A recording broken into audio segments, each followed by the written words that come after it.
இதாங்க டிஐஒய். மலேசியாவுக்கு வந்துட்டிங்கன்னா டிஐஒய் வந்துட்டு இவ்வளோ பெருசாக தான் இருக்கும். நம்ம விக்டோரியா பீச் மேலே படுத்துருக்கோம். இன்னும் நிறைய ரயில்வே ட்ராக் மேலே வந்துட்டு நம்ம படுக்க போகிறோம்.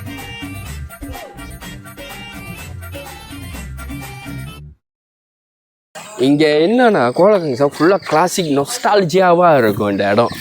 அண்ட் இந்த இடம் வந்துட்டு எப்படி சொல்ல, ஸ்மால் டவுன்.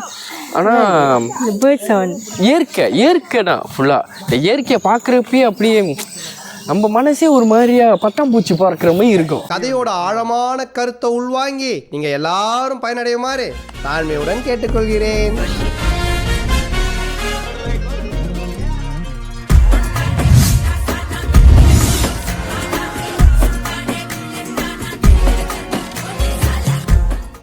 ஸோ இதுதான் இஸ்காண்டா பிரிட்ஜ். பேரா சுல்தான் வந்துட்டு கட்டின ஒரு பிரிட்ஜ் சொல்லுவாங்க. ஆனால் அவர் கட்டல, இன்ஜினியர் அவர் இல்லை, அவர் ஓப்பன் பண்ணி வச்சாரு. சுமாரா 1932 ஜூனில் வந்துட்டு பிரிட்டிஷ் கட்டின பாலம் இது.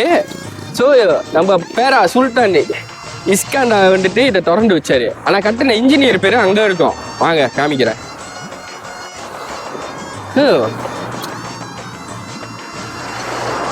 சுற்றி பார்த்தா ஓன்னு காடி. வாங்க வா வா வா. ஓகே, நீங்கள் வந்துட்டீங்கன்னா இங்கே நல்லா கிளியராக இருக்கும். It is constructed by James Craig Ltd Clang. இதில் இங்கிலீஷ் வேற. கிளாங் இருக்க போல. ஓகே, 1928 to 1932 நினைச்சு பாருங்கள. நம்மலாம் பிறக்கவே இல்லை, நானே பிறக்கல. நீ எல்லாம் பிறந்ததே ஒரு சாபக்கேடு. ஸோ இதோட ஏஜென்ட் வந்து KJH எவன்ஸ் BSc ஒரு படிப்பு. அது எனக்கு தேவையில்ல. இப்போ வரைக்கும் சார்ட் அடித்து அழகாக வச்சுருக்காங்க இந்த பிரிட்ஜை. இந்த பிரிட்ஜுக்கு கீழே என்ன இருக்குன்னா சுங்காய்பேரா இருக்குது. ஸோ வாங்க இப்போ நெக்ஸ்ட்டு அங்கே போவோம். ஆக்சுவலி சாயோங் பிரிட்ஜ் வந்துட்டு நம்ம இறங்கி பார்க்க முடியாதுன்னு நினைக்கிறேன். ஏன்னா சாயோங் பிரிட்ஜ் ஃபுல் அண்ட் ஃபுல் வந்துட்டு இதாக இருக்கும்.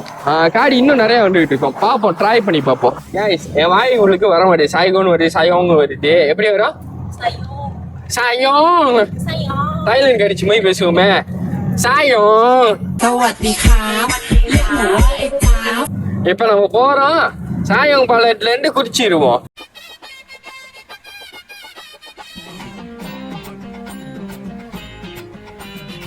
ஓகே, இப்ப நம்ம எங்க இருக்கோம்னா சாயோங் பாலத்துல இருக்கோம். மீண்டும் மீண்டுமா? ஏன்னா இது சைகோன் வாயில வருது. அந்த சைகோன் காஃபி குடிச்சு. ஸோ தென் கோலகங்சா சாயோங் பாலம்னா செம்ம ஃபேமஸ். இந்த பாலம் கொஞ்சம் ரொம்ப அழகாக இருக்கும். நம்ம இஸ்காண்டா பாலம் பார்த்தோம்ல அதோட இந்த பாலம் இன்னும் கொஞ்சம் அழகாக இருக்கும். ஓகே, இங்கேருந்து பார்த்தா தூரத்தில் அந்த தங்க பள்ளிவாசல் தெரியும். கோலகங்சால கேக்கே மாட்டிருக்கு. டைப்பிங்கில் கூட இல்லை, கோலகங்சால இருக்கு. இது பழைய குவாலிட்டி பேக்கரி போல. பாருங்க, ஃபாட் பேக்கரின்னு போட்டிருக்கு. தெனாகா நேஷனலில் பாருங்க காய்ஸ், பேலஸ் மாதிரி இருக்கு. பார்த்தீங்களா இல்லையா? டிஎன்பி ஆஃபீஸே பேலஸ் மாதிரி இருக்கு. அப்போ பேலஸ் எப்படி இருக்கும்? இதுதான் கோலகங்சா பஸ் ஸ்டேஷன் காய்ஸ். கோலகங்சா பஸ் ஸ்டேஷன் வந்துட்டு எப்படி இருந்தாலும் டைப்பிங்கில் நீங்கள் பஸ் பிடிச்சிங்கன்னா இல்லை பின்னாங்கில் பிடிச்சிங்கன்னா ஸ்ட்ரெயிட்டாக இந்த சைட் வருவாங்க. ஆனால் முக்கியமாக அது ஒரு குறிப்பிட்ட பஸ் இருக்கு, இங்கே வந்துட்டு தான் போவோம். நான் பேர் சொல்ல விரும்பல. Clifford school.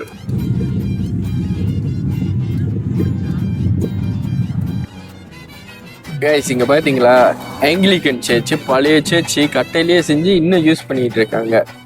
ஸோ இருந்தால் நான் நினைக்கிறேன் வருஷத்தை நான் போடுறேன்னு.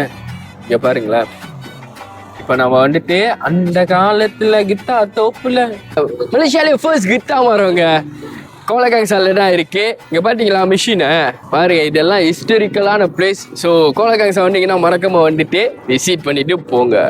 ஓகே,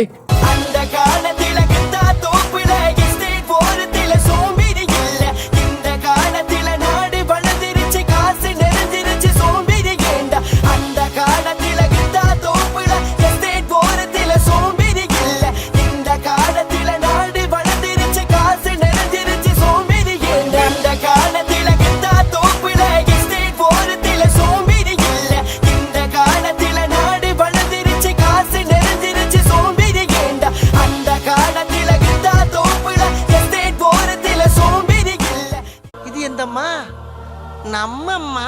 ஓகே கைஸ், இப்போ என் பின்னாடி இருக்கிறது தான் வந்துட்டு மலேசியாலேயே ஃபர்ஸ்ட் பழைய கித்தா மரம். ஓகே, 1876 இந்த மரத்தை வந்து இங்கே நட்டு வச்சாங்க. ஸோ ஜோசப் ஊக்கர்னு சொல்லிட்டு பிரேசில் அமேசான் கார்ட்லேருந்து எடுத்துட்டு கியூக்கு போனார். ஸோ கியூவில் வந்துட்டு அவர் நட்டு வச்சுட்டு அந்த சைட்டு ராயல் பொட்டானிக் கார்டன் சொல்லிட்டு அங்கே வந்து நட்டு வச்சாரு. ஓகேவா, கியூ வந்துட்டு எங்கே இருக்குன்னா இங்கிலாண்டில் இருக்கு. ஓகே, அப்புறம் தேர்ட் வந்துட்டு 1877 சிங்கப்பூரில் இந்த மரம் வந்துட்டு பிரேசில்லேருந்து எடுத்துட்டு வந்த அந்த விதை இருக்குல்ல, அந்த விதையை வந்துட்டு யார் நட்டு வச்சானா இதே ஜோசப் ஊக்கர் தான் நட்டு வச்சாரு.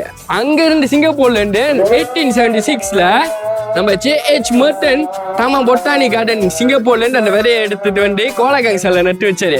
ஸோ பாருங்களேன், இதெல்லாம் ஹிஸ்டரி. ஓகே, வந்தீங்கன்னா மறக்காம இங்கே வந்து விசிட் பண்ணிட்டு போங்க. ஆல்ரைட்.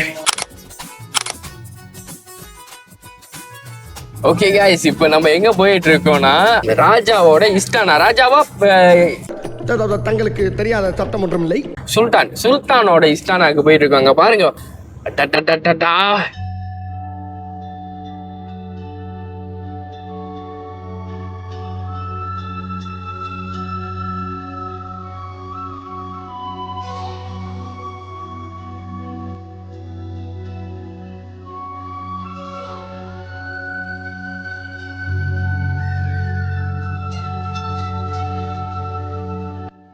ஓகே, இப்போ நம்ம எங்கே இருக்கோம்னா கோலகங்சால இருக்கிற இஸ்டானா இஸ்காண்டாரியாவில் இருக்கோம். 1926 இந்த இஸ்டானாவை பேரா சுல்தான் வந்துட்டு கட்டினாரு. ஸோ இது எவ்வளோ அழகா இருக்குன்னு நீங்களே பாருங்களேன்.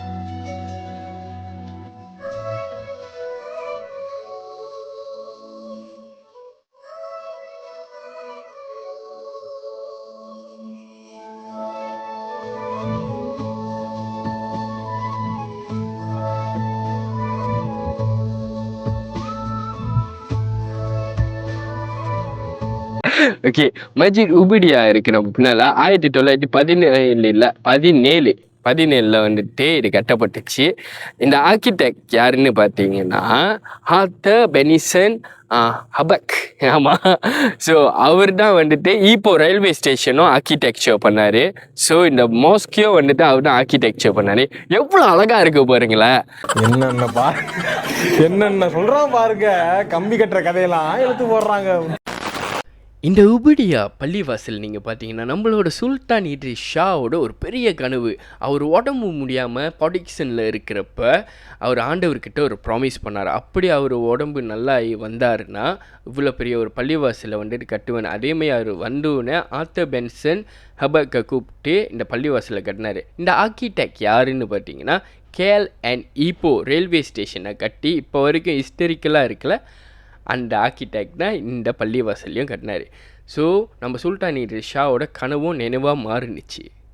எஸ், எவ்வளோ அழகாக ஒரு பொக்கிஷத்தை கட்டி கொடுத்துருக்காரு பாருங்க. இது எங்கன்னா இஸ்காண்டரியா முன்னுக்கே அவங்க அந்த ரோட்லேயே வந்தால் நீங்கள் இந்த மோஸ்கோ பார்க்கலாம். ஓகே, இதுதாங்க நம்ம வந்துட்டு கோலகாங்ஸா வந்து சுற்றி பார்த்துட்டோம். ஸோ ஃபேமிலியோட நல்லா இருந்துச்சு.